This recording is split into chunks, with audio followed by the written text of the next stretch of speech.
do. The Little River Patriots was started in February of 2021 after the stolen election by a group of patriots and Mr. Steve Ellis. Give him a hand. Yes, and our mission statement is we, as United States Patriots, have decided that we must unite together to help optimize our effectiveness in the peaceful promotion of our nation's founding system of self-government. It is our declaration that we will align our values with those of the founders and our republic to protect individual freedoms from threats both foreign and domestic. May God bless us and guide us in this effort. We, the people, stand for our Constitution and these principles: religious freedom, strong family values, education reform, law and order, fiscal responsibility, election integrity, and legislative accountability. These are RAC cards, almost out of them, but we do have them here in the table. If you'd like one, take one, and as we get new ones printed. And Steve, you want to say a few words? Sure. Steve Ellis. all right, Steve. In my journey through the political goings on in the United States, I decided in 2006 that I could no longer give money to the Republican Party. Not that it was much money, but I just felt like they weren't utilizing it properly. And then the Tea Party came along, which my wife and I and some of our friends got involved in that up in Montgomery County and Worcester County, Maryland. And that was in, I guess, 2009-10. And later on, we moved down here because Maryland, believe it or not, is pretty much a communist state, although they might want to call themselves socialists. They seem to want to call themselves socialists because it's not as harsh as the other term. But then shortly after that, the Freedom Caucus, well, I started giving money to the Senate Conservative Fund, which was started by Jim DeMint. And these were real patriots running for the Senate. And then soon after that, Ralph can tell you the logistics of that, but soon after that, the Freedom Caucus started. And Ralph was one of the original people in the Freedom Caucus in the House. And I think they're up to 30 or 40 people. And I admired him and everybody else in the Freedom Caucus, I don't know about the governorship, but this man deserves our applause because he was in the Freedom Caucus and these are patriots.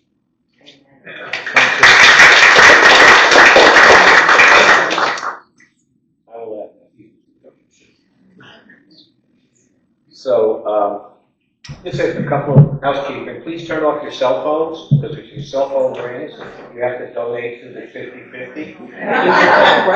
Capped at $5, but we should do that. And we do have an announcement on the 50/50s and where that money is going. Pretty exciting.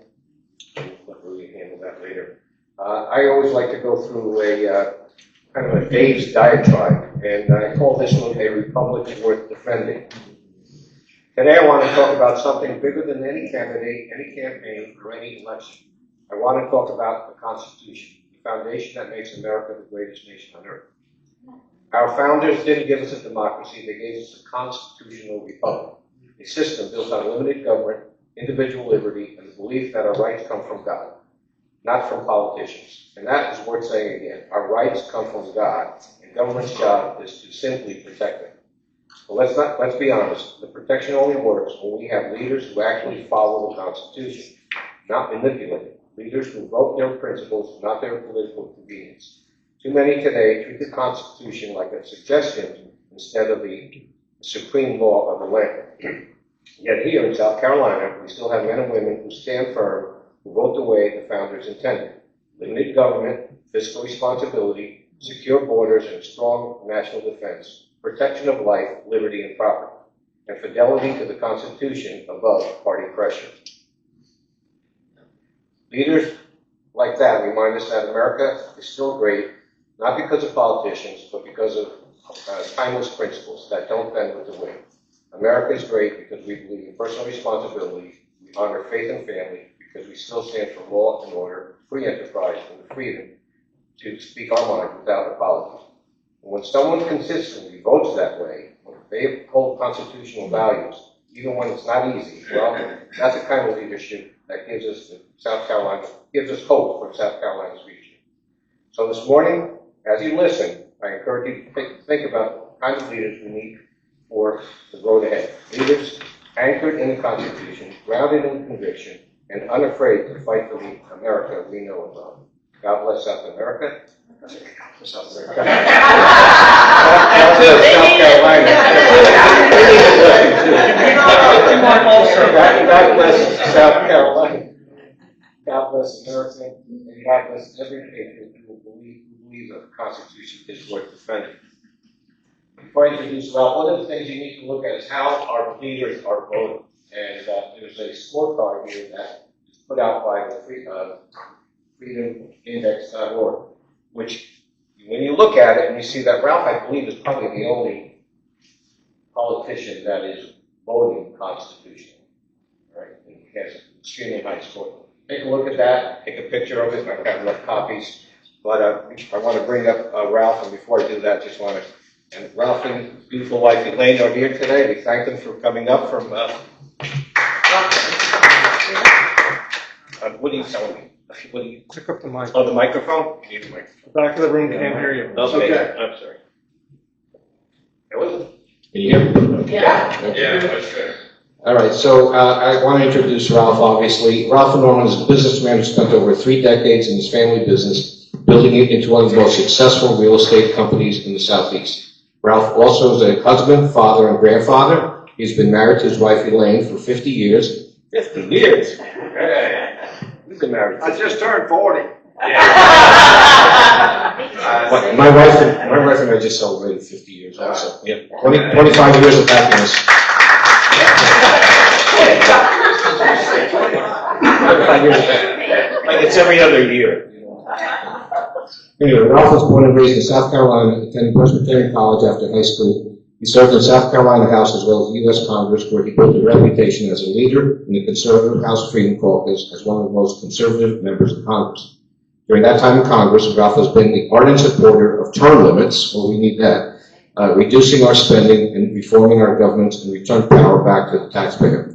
Ralph drew a lot of attention when he stood with the frontline doctors at the Capitol steps, standing for medical freedom during COVID. He was the only member of Congress to stand with the doctors. He has earned awards from premier conservative organizations like Club for Growth, CPAC, and Turning Point USA.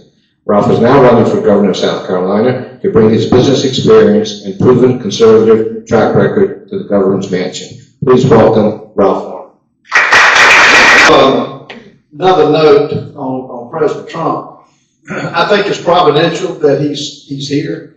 And Mike Johnson, who is our speaker, who's a Christian man, when he was in the White House and Mike was telling our caucus this, he told the president, he said, Mr. President, you know you're here providentially. God allowed you to live. And the fact that you were hit in the ear goes to show, and for you to recognize, you got 2 ears and 1 mouth. So please listen as we move forward. Lane, come up here. Let me introduce my wife. She will make a great first lady. Her mission, and by the way, I'll be congressman until the end of 26. If you want to see the White House, if you have grandchildren, or just acquaintances, I take 17 and under on the House floor. I give them my voting card. Y'all can watch. It's a neat thing. I let them meet whoever they want to meet. The last, I think it was a 14-year-old, I said, who do you want to meet? And she said, you know Nancy Pelosi? I said, yes, I think I do. I said, do you really want to meet her? So I took her up and met her. But Elaine can take people to the White House, and her mission is once we get win the governorship, special needs. We have always, my son put a park together, Miracle Park. 7 years ago, he came to me and said he wanted to build a state-of-the-art park. And I said, how much money is it going to cost? He said, $8 million. I said, Warren, $8 million in this, in Rock Hill, South Carolina? He said, yes. I said, well, go to it. And he did it. They put an addition on it. Anyway, she will make that her focus. I don't think that's ever been the focus of the First Lady at the Capitol. I I love answering questions more than I do giving a speech. I will tell you 3 things, a little bit about myself, and David has already said it. What my vision is for South Carolina. Why should you select me when you've got a lot of other candidates? I've been a builder all my life, developer. Went in after Presbyterian College, after I graduated, and served in the State House, as he mentioned, and then went to Congress. No one thought, and I went to Congress in 2017. We have 4 children, 17 grandchildren. They all have been on the House floor too. But I went to Congress, and I was telling Steve, nobody thought I could win that race. I was 20 points behind, and I was running against a trial lawyer. And y'all may have heard about the Susan Smith case, the solicitor that defended her. He actually did a good job defending her. That's what I was running against. But long story short, the Chamber of Commerce, I've been a member for, 40, I company for 40 years. And they endorsed him, the trial lawyer. And I went, I said, y'all, give me why? They said, well, bottom line, we just think he's going to win. I said, okay. So after I won, I went, the guy that was calling on us to re-up for the next year said, asked my son, did y'all renew and long-time members? And I walked in and I said, nope, not going to do it. I said, y'all had a chance, you didn't do it. I represent the business interests. I don't represent the status quo. And so anyway, I thought that was an interesting thing. And the chamber has gotten off track. I like the people, but it's gotten off track. What's my vision for South Carolina? My vision is, I believe, government, the core functions are infrastructure, safety, and education. That's it, folks. That's the core values and core focus of government. Where is South Carolina on infrastructure? I've been all over this state. After I had been on the back roads of this state, our roads and our bridges are a total disaster. I think visuals say 1,000, tell 1,000 words. I will show you the visuals that we have. Every time I get on the back roads, I have to have a neck adjustment. These are the bridges. We've got 1,000 bridges. Your ones here in Myrtle Beach and Horry County are good. We got bridges 80 years old. This bridge, had a man call me, and just to show you how I handle things. He said, Congressman, I've been calling, he wasn't even in my 5th district. He said, Congressman, I've been calling the Department of Transportation. There's a bridge getting ready to come down. I said, where is it? He showed me. That's what it was. The footing was this far, the ground had sunk. There was actually a homeless guy living under the footing, under the pilaster. And so I called the DOT. I said, gave him the bridge number. I said, guys, we've got a problem. The bridge is getting ready to come down. And I gave him the number. And he said, Congressman, yeah, we know about that. And we'll get to it. And I said, no, what is your name? Crickets. I said, can I get your name? It's not hard. He gave me his first name. I think it was Joe. I said, Joe, what do you have a last name? He gave it to me. I said, here's what's going to happen.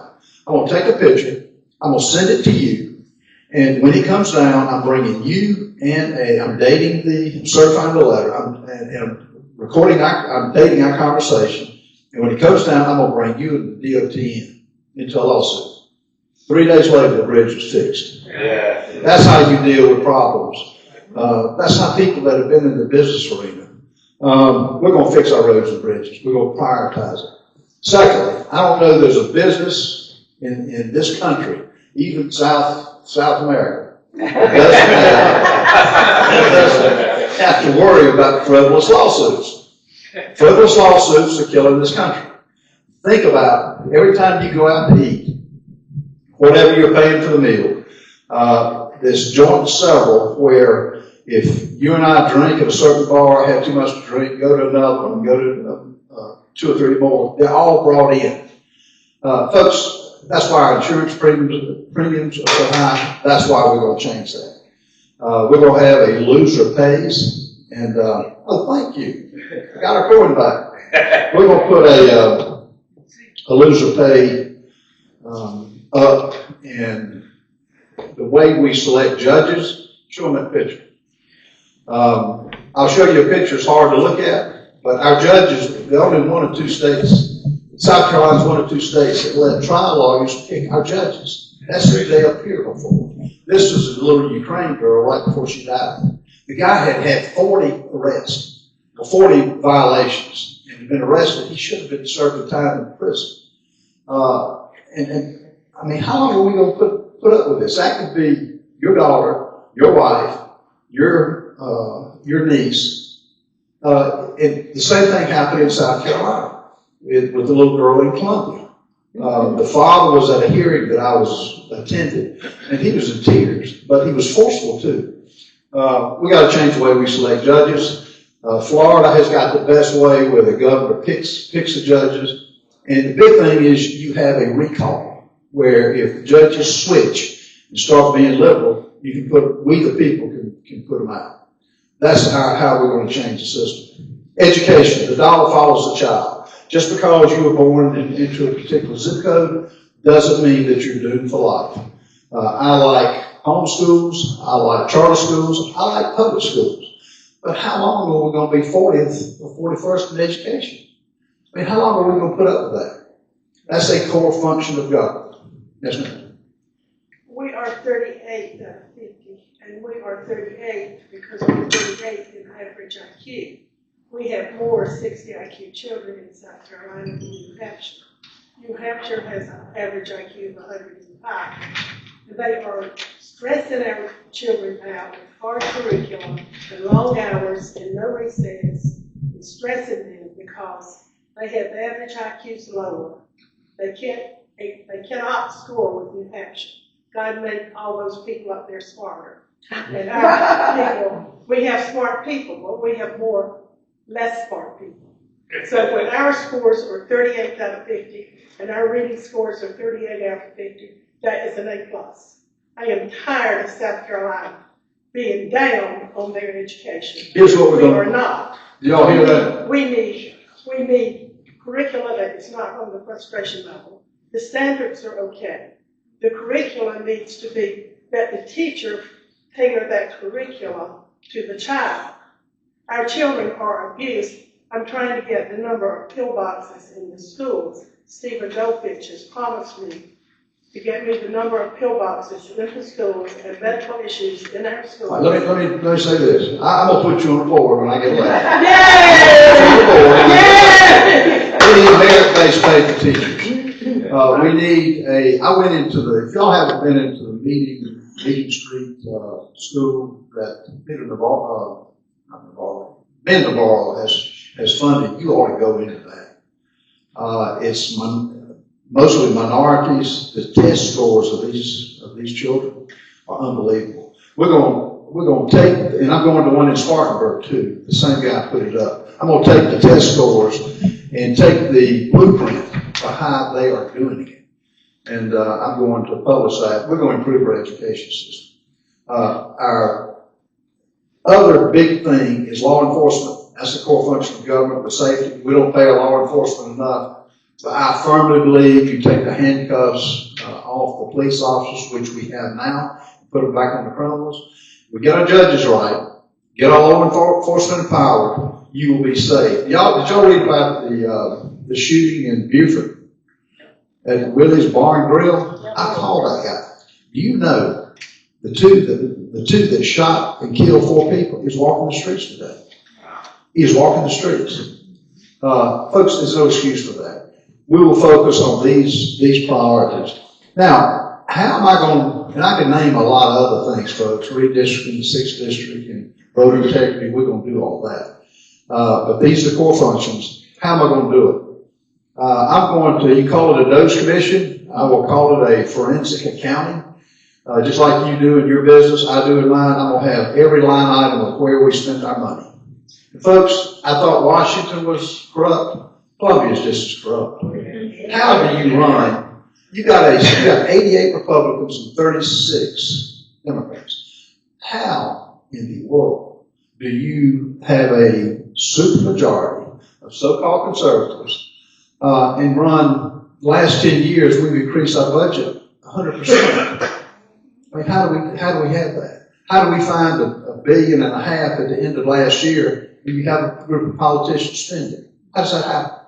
How do they vote themselves a pay raise at the middle of the night? Forget the fact that they say they're underpaid. You don't do it at the middle of the night and not let we the people know about it. How does the election commission, Howie Knapp, I think, spent $34 million on machines that are suspect? All that to be said, I'm going to have a dose commission. We're going to identify where our money is. And yes, I'm going to cut your taxes, but I'm going to tell you the reprioritization. Where it takes courage is when you start getting the phone calls for those who are being cut. Every dollar in Washington, D.C. has got an advocate for it. Every dollar in Columbia, South Carolina has got an advocate for it. And when they call and say, Governor, you cut my program, I gave you X number of dollars, my response is going to be the focus of government is infrastructure, education, safety. That's it. And then get these right, and then we'll get everything else right. I think that one of the big issues that I see it in Washington, I see it in Columbia, South Carolina, on all the important boards and commissions. They put those who have given to the campaign or helped elect them. Folks, since I've announced, people know that I've built roads before in my real estate business. I know how to do that. And people that have made a success in their particular field want to come work with me. They don't want money. It's kind of like the guy that did the corn for Trump. They just want to help the country, like Trump was doing. So I will use the veto, I will do the Doge Commission, and I will use my voice. We have forgotten our voice. And, you know, we've got to, I can have the best ideas if I don't advertise it and say it. Folks, it's like a candle that's got it's darkened out. We've got to have the light, and we've got to shed it on the programs that we're going to have. Why should you elect me?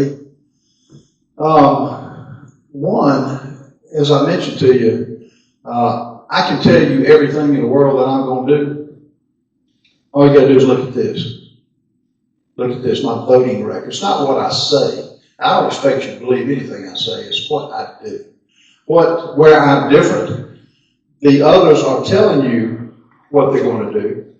But and I was thinking coming down here, if I had multiple injuries and had to have multiple surgeries, what would you do?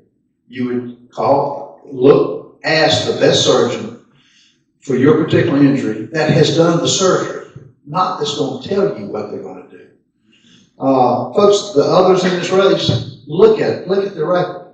They have had the bully pulpit. They've had the most powerful people in Columbia that can get a crowd like this: the governor, the AG, and the lieutenant governor. They can do a bully pulpit and make the case. If you look at my announcement, where I had over 1,100 people, it wasn't about me. It was about people know all the things I just told you we'll do. And they had the opportunity for 13 and 8 years respectively. And where has the press conferences been? I mean, if you look back, I didn't come into Congress until the end of 17. I get a lot of news. I get a lot of news coverage. That's because I speak up, and I will do. I've done that the whole 7 years I've been in Congress. They owe it to have done it day one if they really believed it.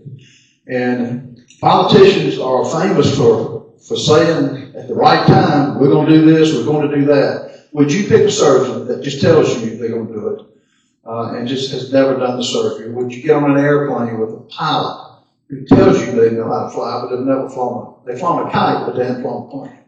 So I've done it. I think this is a very important race. In 19 weeks, we will know who's going to be the governor. And whoever wins the primary is going to win. You will not have a chance to elect another governor until 2034. 2034. I say that because the power of incumbency is powerful. You will go back, whoever wins it will go back in. And what I the wake-up call that I got this past Tuesday night, with the socialists, the Marxists that are being, elected all over the country, it's not just New York, folks. It's, California's been gone, Oregon has been gone, New Jersey has been gone. But guess where they're coming? South Carolina. Oh, yeah. Now, who do you want negotiating for you? You want somebody who's never done it? No, we've got to protect our state. And while I will recruit business, I'm going to be very selective. I know how to drive a hard bargain. Some of the things that in our business arena where we've said no, it's been some of the best things. Why would I recruit all these companies and give them tax breaks like Scout? You have $1.3 billion. Folks, that won't happen with me. That's your money. I'm going to put it in roads. I'm going to put it in infrastructure. I'm going to put it in judicial, all the things I mentioned to you, term limits. We're going to do that. And it's going to have to be with your help, though, because I'll come to Myrtle Beach, and when I start getting kickback, primarily from the Republicans because they control it, I'll come to you, and I don't care whether Democrat or Republican. I'm going to say, this is my vision for South Carolina. This is why we need to put the money, take it from the festivals and the, in my opinion, non-core services. Let's put it in primary things that will help South Carolina. This state is not ready for what's coming our way. And I really, to be honest with you, I feel for the state, if anybody gets this other than me, I just do. They've never been on the other side of the box to negotiate. We got an electricity problem. Look at your electric bill. If you don't remember anything else I say, we don't have the power to serve it here. We will if I'm elected. We will slow down those giveaways and limit it entirely, and get the core structure fixed in South Carolina. That's true in anything you do. If your structure's bad on your car, it doesn't run. You can throw all the money at it that you want. If your foundation of a house is not solid, it crumbles. We're in danger of going one of two ways, and I think it's now is the time that we'll have to deal with it. If we don't deal with it now, I don't know when we'll deal with it. 8 years will go by, and South Carolina cannot take that. And it's a challenge for me, and I look forward to the challenge. Finally, I'll ask you to invest in the campaign. You think the tri-lawyers aren't going to come out to me? Sure, that. When I was coming to Myrtle Beach, I spoke here twice. I passed 20 of these. If you're, in your pain, call me. If you have a toothache, call me. I had one the other day that said, "I will come to you." It had a smiling picture of a guy. My sister is a lawyer. She agrees with me. It's out of hand, folks. Think of the premiums you're paying because of these frivolous lawsuits. We're going to turn the tables all day. If you're looking for a go along, get along, it's not me. I'll be honest with you. We're going to fight. And we're going to, I think, make tremendous change in this state, as has never been before. I'm not bashful about asking for money. We can't face all the money coming our way against me because they know what I'm going to do. And they know I'll go to you. It's just like I've done in Congress. I'll go to you to see. You tell me if it makes sense. And if you agree with what I'm saying now, I think you'll be right on board. I'll leave you a thing to give. Is a lady, I've got a lady going door to door for me. I don't know how much money she's raised, but it's been in $100 increments. And she will be over $40,000 just by doing that. Get involved.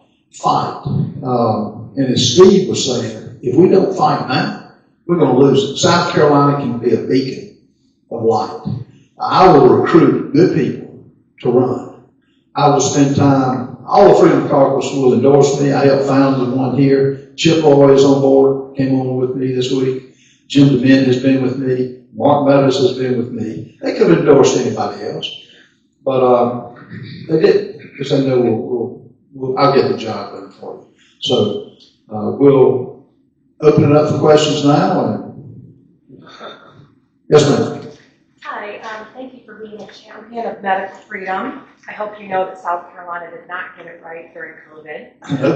And I have compiled, as a fellow medical freedom warrior, I have compiled a petition signed by hundreds of South Carolinians regarding medical freedom, and 2 resolutions adopted by this group and others in the state regarding medical freedom and individual and South Carolina sovereignty, state sovereignty. Y'all hear that? She got a resolution on medical freedom. Yes. So I sent them to we sent them to Attorney General Alan Wilson and Governor McMaster, and Pamela Yvette was copied on them. No response from them.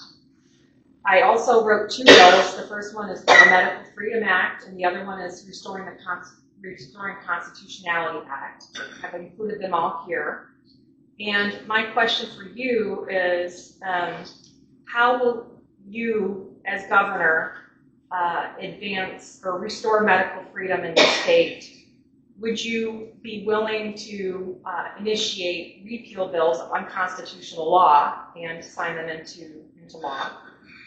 Because that's the problem we had with the COVID response, was unconstitutional law. And would you appoint a freedom-minded director of public health? Let me make sure I got this right. Will I, when I'm governor, repeal those laws that have been codified to give medical freedom? Would I put a professional in charge that understands it? What was your third thing? Could I sign that? Yeah, so the repeal bill, yeah. I sign a repeal bill. First of all, folks, I get people who are experts. All I know is doctors are leaving the profession because, and a group of doctors held a function for me the other day, and I was talking to all of them. And I said, what's your biggest problem? And they listed insurance claims not being paid, lawsuits. And I said, you know, that's so sad. That can be fixed. All of them said they wouldn't do it again. And I said, you know, I couldn't be a doctor. And they said, well, I couldn't be a politician. I said, yeah, but it's a lot harder to be a physician. Answer all your questions, yes. Now I'll read that to make sure it's, yeah. All the physicians are on board pretty much with me because, you know, when I stood with the frontline doctors, I didn't know how many people were going to be out there. You know who was around us after the doctor spoke? Black Lives Matter. Black Lives Matter. And so doctors are under attack. To answer your question, yes. And you said the right word, independent, freedom loving. That's who you pick. I have very little use for politicians, to be honest with you. I've been in the private sector. When I first walked into when I was voting the Capitol, I'd been there about 30 days, and I said to myself, how many of these people would I hire to do anything? Anything kind of covers a lot. And I said, maybe 1/10 of 1%. Crony capitalism has killed us. People are backing people in office to do the bidding, to get our tax money. Folks, we're going to fight that. And it comes with the governor, your one voice. I can call a press conference anytime, and I can tell you, it'll be for medical freedom. It'll be for freedom for these low scores on our bridges, our roads, our safety, our education, all of that. I will use my voice. I don't sit back. So the answer is yes. Other questions? Yes, sir. First, I want to thank you for supporting Mom's Delivery and all we've been doing. Mom's Delivery is a great group. So we obviously have been years without a federal bill of rights in our state. North Carolina has as well places on that. Where do you stand on that? And also, like, how do you convince the legislator that they need to vote more conservatively when they're obviously not doing that? Like, I mean, obviously you're political, you know, using that pulpit, but how would you do that? How would I get with the people on board? Yeah. I would come to you. Okay. I would come to the people and I would say, I'd hold a press conference. And I say, well, this is the amount of money we're doing. This is why we need term limits, as an example. It's an 85% positive issue. Now, your representative is fighting it in committee. I'm going to put a person in the committee, and I know how it works in the state legislature. What they do is they have a press conference, praise it, they put it in committee, and it dies. the way you deal with that is I've got people that go into committees and say, this person is opposed to me, this person is for it. And you call them out. That's never been done before. How many times has it been done in your memory?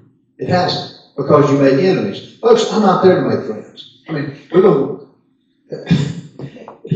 the rhinos that are up there, they mean well. They got a good personality. They give a good speech, but they don't do anything. I'm tired of that. And so I call them out, and I don't care whether Democrat or Republican, and I recruit people to run against them. If we don't get involved now in South Carolina, I will tell you we lose our state. And it can't, we don't have 8 years. Yes, sir. Well, two questions. One, are you going to be in the Conway Christmas Parade? Am I going to be in Conway Christmas parade? We got that on our calendar. Yeah, because a lot of people are looking forward to that. Well, I'm glad you said Lane. I will be. We got that on our calendar. Okay. Not only that, but our grandchildren are all coming with us. We're gonna have all the children. They told me that all the grandchildren to come down to Conway. Babies Be in and the puppies, parade yeah, with yes. Yeah. Y'all will Babies believe. and puppies. I know Nancy Mace is talking about all these death threats. We all get death threats, and they've advised us not to. I'm gonna have to have a big, and I'm getting them too. A lot of these people are off their rocker. So I'll need some help me with the safety. I'll be here. Okay, and the next question is, do you support closed primaries? Absolutely. Close primaries. You know who's gonna fight me the most on that? The Republicans. Yes, I know. I know. I've got a press conference coming up. Laura Shaw has done more work on voter integrity. And she's for paper ballots, she's for getting rid of the machines because it's rigged. Okay, but we're gonna do that. That's the other thing. I will have a good time doing that. Because the way we've done it is if we lose our election integrity, we lose our state. That's a core function. And this has not been safe. Howard Knapp, but I didn't know him. I called 2 years ago when Biden started, and we had the invasion going on. So I said, Howard, I would like to, and I couldn't talk to him, but I talked to his assistant. I want the new registered voters in South Carolina. Response, don't have that. I said, okay, you don't have it. You're the South Carolina Election Division. Where did I get it? HHS, Homeland Security. I said, Health and Human Services. So I called Health and Human Services. I said, what do you mean they don't have it? They have it. So I called back. They said, well, we do have it, Congressman, but it's too much trouble. Folks, they work for us. We don't work for them. That's where the advantage, and y'all don't know me, but I wouldn't put up with that one day. You leave. And I wouldn't have to have a theft to take place before I got rid of it. You're only as good as your weakest link. But this is rampant. What I found out in South Carolina, this is rampant in every agency. They haven't had consequences. As I told Jim Jordan, I said, Jim, we're having all these hearings. Where are the consequences of these people? I mean, when are we going to see somebody go to jail? And President Trump is pushing that now. But to answer your question, close primaries we got to have. I will not take a no for an answer. And folks, I'm not saying this is going to be easy. This is going to be very difficult. But I welcome the challenge. And the cancer in this country is just what I told you. You know, aspirin does not cure cancer. You got to have serious surgery. And South Carolina is going to have serious surgery or we lose it. Who's next? Yes, sir. So you mentioned that you had a phone call with Laura Shaw in the White House on Thursday afternoon. Are you able to give us any more details about how you plan on getting rid of the computers? Hand-counted paper ballots at the precinct on election day. Laura has got an extensive, and I didn't know her. Somebody just told me, but I met with her 2 weeks ago. And she got a book on it, and Laura's going to be at our press conference. And I've had a hard time. I know Tulsi Gabbard real well. The government shut down, they're using it, and I think rightfully, it's hard to get anybody. And I wanted Tulsi to talk directly with Laura, but Trump's team, all I want to do before we have a press conference is to make sure the executive orders that he's going to have when it's challenged in court, what action should we take? We're going to move on it. And the biggest thing is to advertise it. And y'all will hear about Laura's got a big following, I found. And, so I don't know, to be honest, I don't know the specifics. I trust her. And, we're gonna go after this. Yes, ma'am. I agree, the most important thing is to look at the voting record. You can say one thing, and how you vote is really what matters. Of all the votes that you've taken, what do you think were the most important that you got to push through that you can really speak about to us about that made a difference in our country? Best bill that we passed and worked through has been the big beautiful bill recently. It's just, we've never before had legitimate tax policy that gave the money back. We've never before been able to cut, what I held it up in budget for, and I told the president this, is Mr. President, giving illegals, let them get a paycheck is wrong. Giving subsidies to electric cars, the $7,500 is wrong. Giving, I named the host of them. I said, that's what I was fighting for. And, letting China buy all this land and not having a fund to fight it and go buy the land. But now the Democrats are trying to stop that by not approving the CR and stopping the budget from going forward. They think that they can somehow totally change what's in the big beautiful bill, as they call it now, big ugly bill. I mean, what do you envision? How is that going to end, that you're going to get those votes needed to keep this budget moving forward? Well, here's why they're doing this. We had $1.5 trillion in reconciliation savings. Folks, we got a $38 trillion debt. And what the Democrats, the only leverage point in their minds are to stop the government. They're emboldened by what took place in Virginia, New Jersey, and New York. We don't give in on this. It's very simple. You either sign the clean CR or we'll sit. They don't think we'll do that. Now, we'll have a conference call Tuesday. Mike Johnson is doing a good job. And by the way, I voted against Mike on the floor. And Trump called me on the floor. I voted for Jim Jordan. He said, "Wow, what the hell are you doing?" I said, "Mr. President, get Mike in there. Let's go in the room. He needs to get some more spine. So he'll do, he's a Christian, but I wasn't happy with. So we got Johnson on the speakerphone, and the president said, "Oh, you can't get enough votes for Jordan." So I get that, but Mike, how about asking Mike to get a spine? And he did, and Mike's a better man for it. Long story short, we have,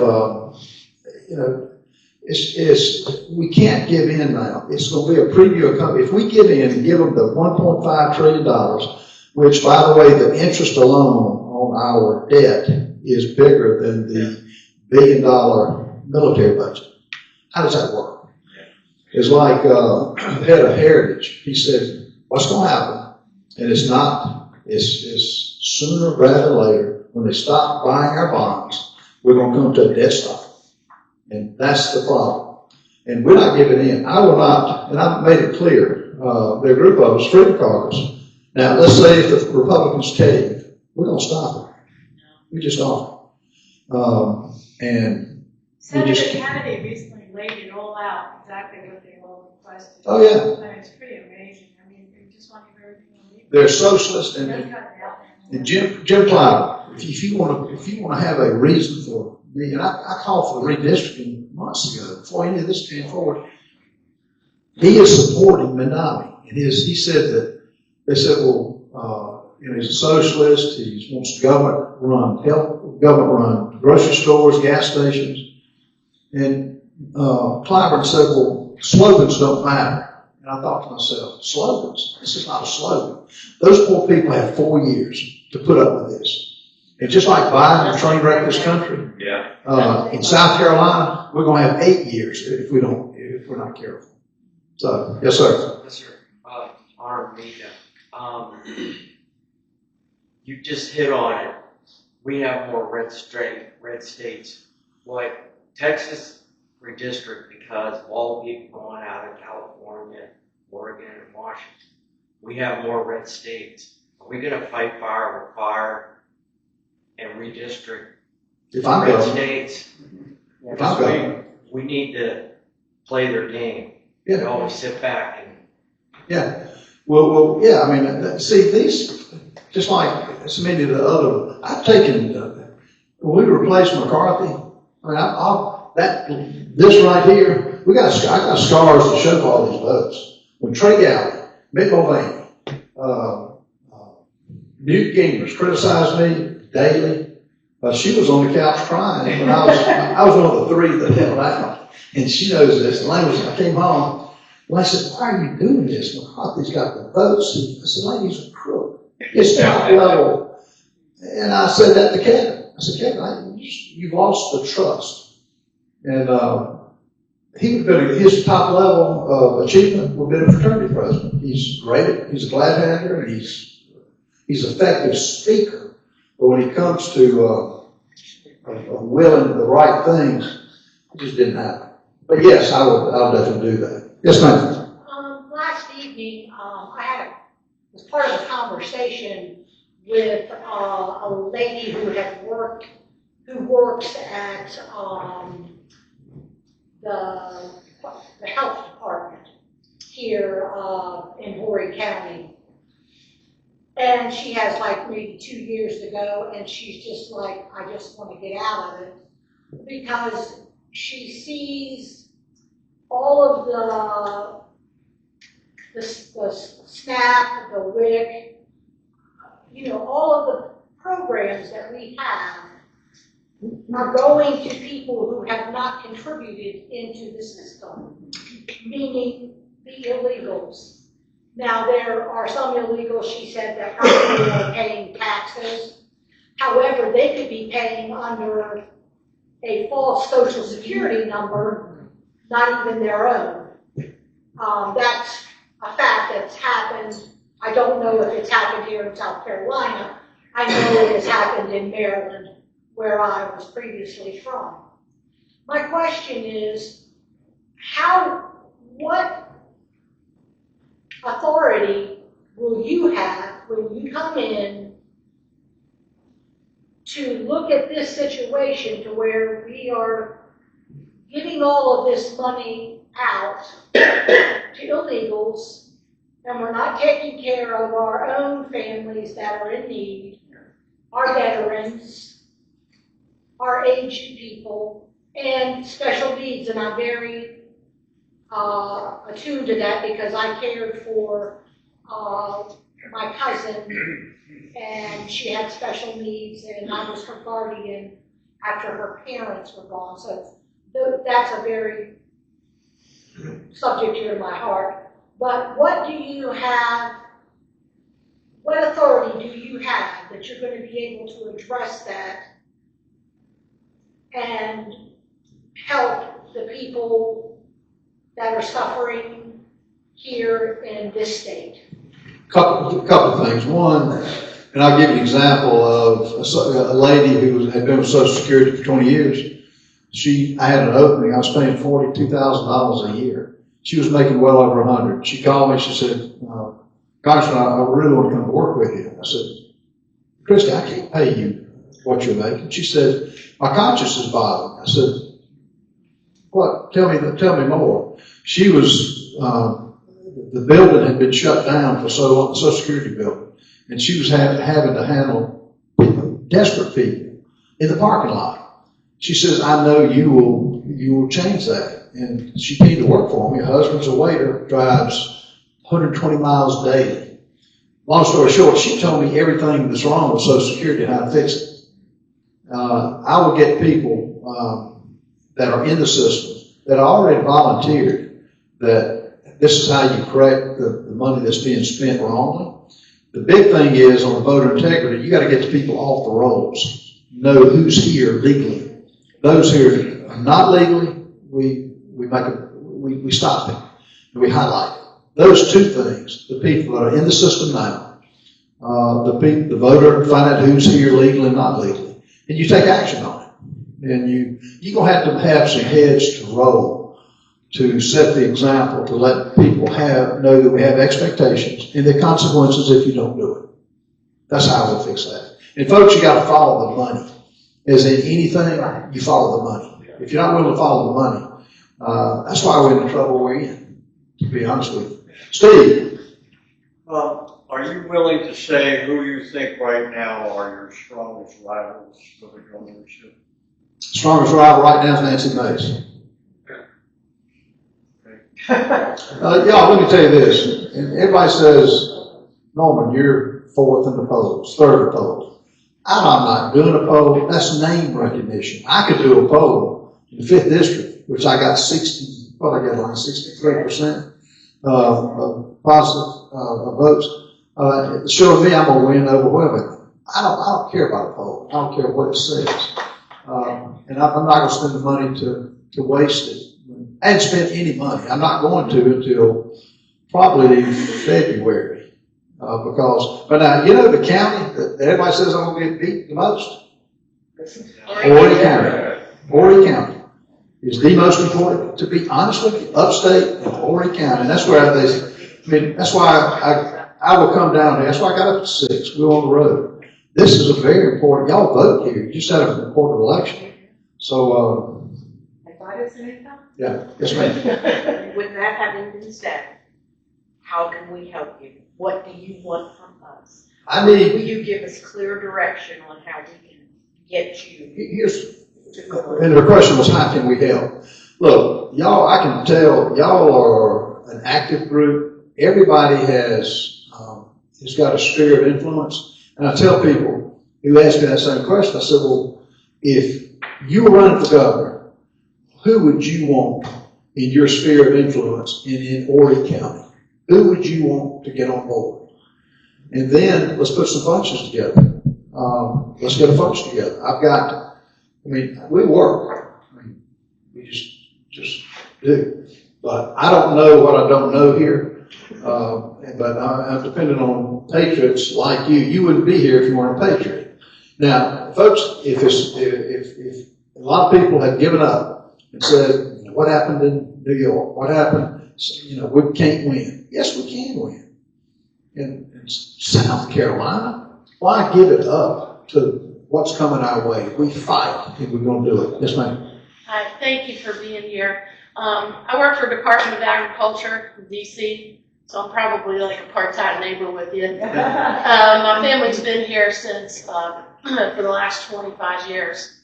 What I exchanged in moving from Maryland to South Carolina is, yes, I got lower taxes, but I got a whopping home insurance bill. And I'm sure others here, it's a big issue for us here on the coast. And I realize that's in part a state issue and corporate issue covering everybody. So I was hoping that you get in, that you all can work towards that.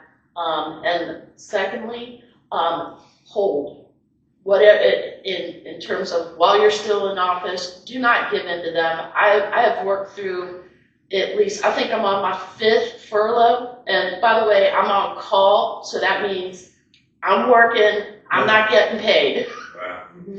And that's fine. And as soon as the CR passes, I have to go back to Washington because that's where my job is. Fortunately, I'll be here permanently by May, but just that is the one thing. I mean, you know well, being on the budget committee, there's only so much money to spend.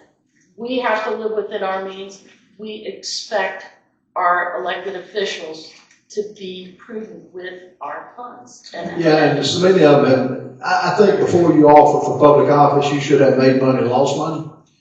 They're not there. They put up candidates like we have here in South Carolina, to be honest with you. And yeah, I'm a hold. I mean, you don't get all these from giving in. I'll go home.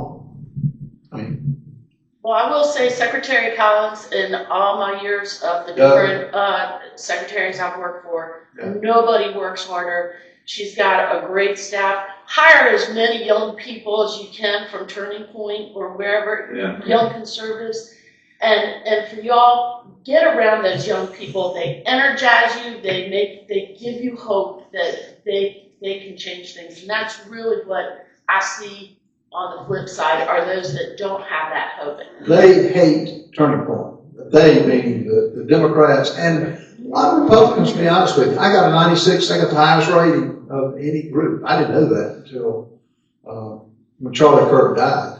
And so, yeah, folks, we have to, if you don't remember one word, got to engage. If you don't engage in the game, you lose the game. Yes, sir. So, just share with us. This will be the last question. Ralph will stick around after the meeting, all right? If you have other Well, guys, I'm gonna stay around. We got a Marine ball. I couldn't, in the past, I couldn't come. I got a Marine ball, starts at 4. It takes me 4 hours to get back. So if I have to leave early, but I cannot miss this Marine ball. I got a guy, I got a Marine up from Medal of Honor. He was at the General Major Capers, and they may have him there, and I put him up every year. He's gonna get the Medal of Honor, because he got the Silver Star, I think, right under it.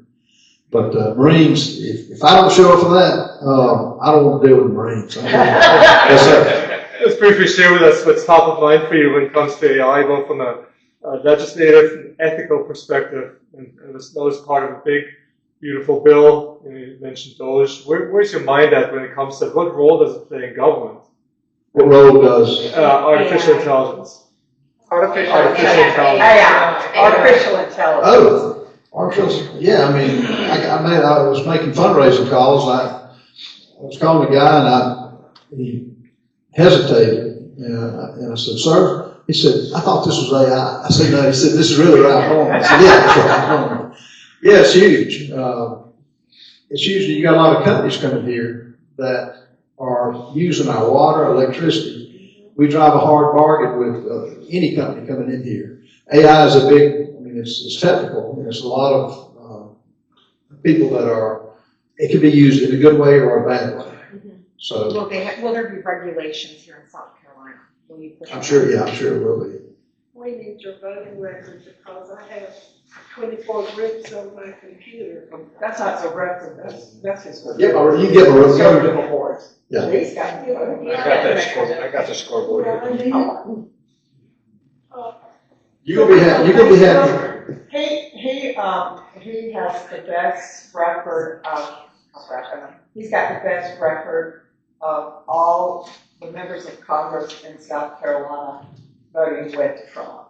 He's got Well, look on you can get it on the record. Y'all, let me close it out with this. A quote by Winston Churchill, and I think it's applicable here.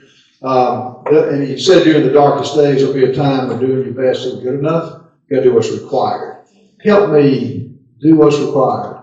Particularly in the county they said I'm gonna get beat so bad in.